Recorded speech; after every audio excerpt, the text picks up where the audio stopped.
And this is why, my beloveds, when we do something wrong, we need to come to the Lord Jesus immediately and say, Lord, I'm sorry, forgive me. You know, I love you, but I'm weak. I did something against you, not because of the lack of love, but because of my weakness. I ask you, Lord, to have mercy on me.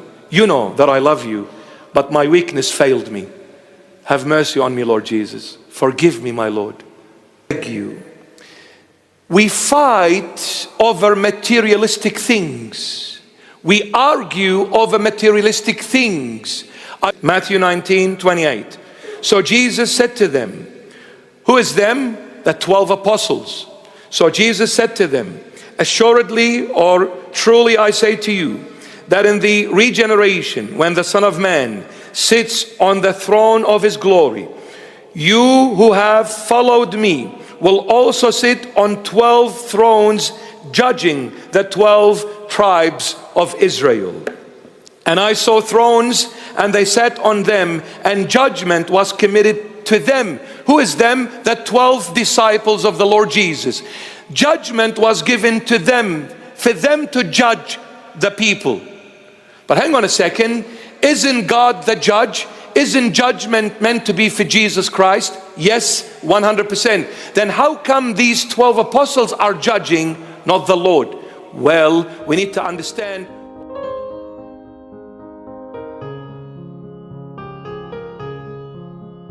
Well, we need to understand what kind of a judgment is given to them to judge the others. I'll tell you what kind of a judgment. The 12 apostles, people like us, born of earthly parents, father and mother, normal people, nothing special about them, none whatsoever. They had their own businesses, their own life, their own affairs, like any and every human being. So when somebody comes and says, well, Jesus Christ is different, but the 12 apostles are not to us. They're like us, normal, weak like us, sinners like us. But why will they judge, not the Lord? So that none of us has an excuse to say, sorry, I did it out of weakness. I'll give an example.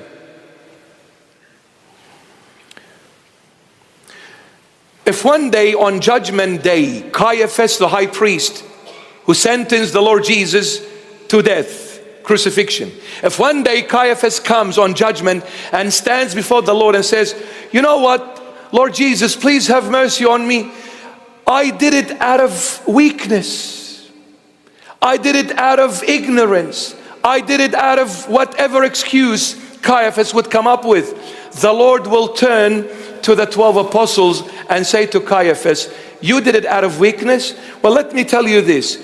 You, compared to the 12 apostles, you were the most educated, well embedded in the scriptures. You must have read the scriptures. You must have understood the prophecies. You must have known them. When you saw me, you should have known that I am the Messiah. Why did you go against me and deny me totally before the whole world? Yet these fishermen, some of them may be illiterate, not very well informed, uneducated compared to you, yet they accepted me. What is your excuse, Caiaphas? This is the judgment that will be passed to them. Because when any one of us come and say, I denied you, Lord, because of this, the Lord will say, well, why didn't they deny me then? Joseph, the Old Testament.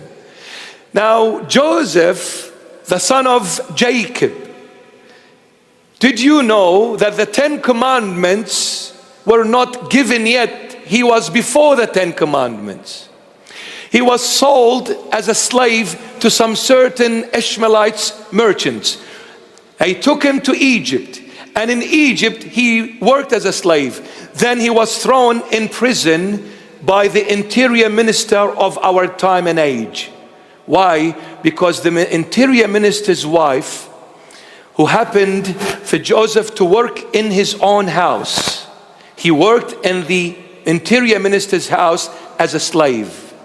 Now, the man, the husband, went to work. His wife, who was beautiful, stayed at home. The beautiful wife looked at the young Joseph, a handsome young Israelite Jewish man. She tried to do the wrong thing with him.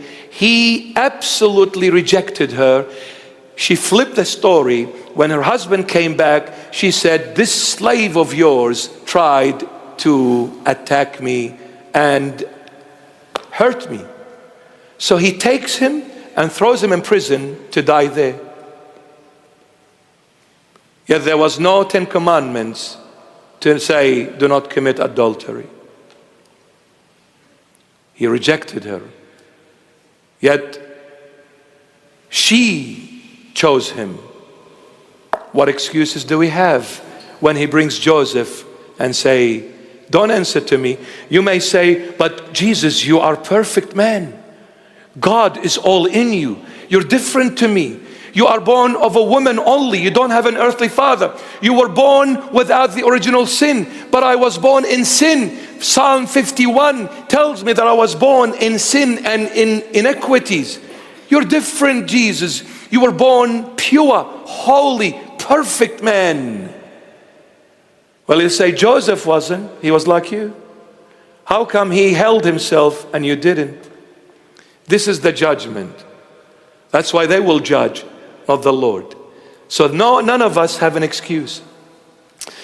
And if anyone who is poor, please, I beg you, we fight over materialistic things. We argue over materialistic things. I don't have enough money.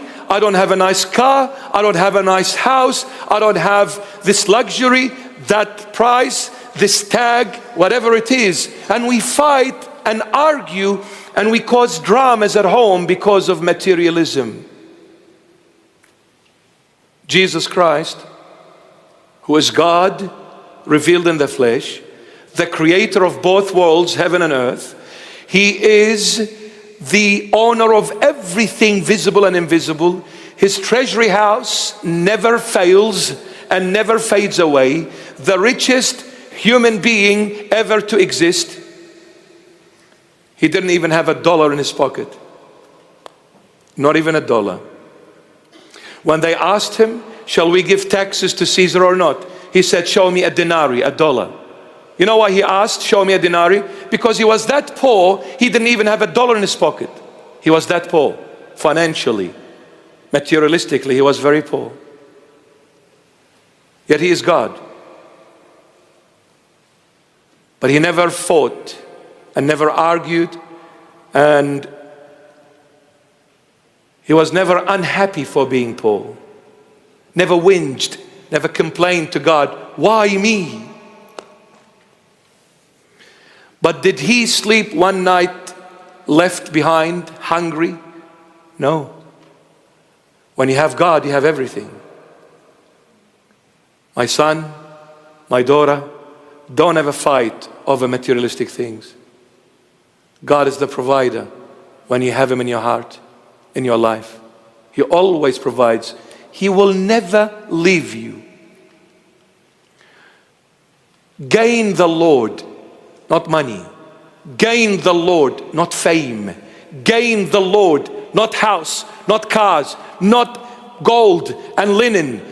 Gain the Lord. When you have him, you have everything. Even if you live poor, you are the richest man on earth and in heaven as well, when you have the Lord.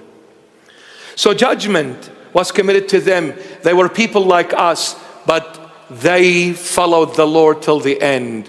The Lord will say to all of us, why didn't you do as my disciples did? What is your excuse now? No excuse. And this is why, my beloveds, when we do something wrong, we need to come to the Lord Jesus immediately and say, Lord, I'm sorry, forgive me. You know, I love you, but I'm weak. I did something against you, not because of the lack of love, but because of my weakness. I ask you, Lord, to have mercy on me. You know that I love you, but my weakness failed me. Have mercy on me, Lord Jesus. Forgive me, my Lord. Bring me back to you. I don't want to lose you, Lord Jesus. Whatever happens, Lord, don't ever walk away from me. Don't leave me behind. Hold on to me, Lord. Amen.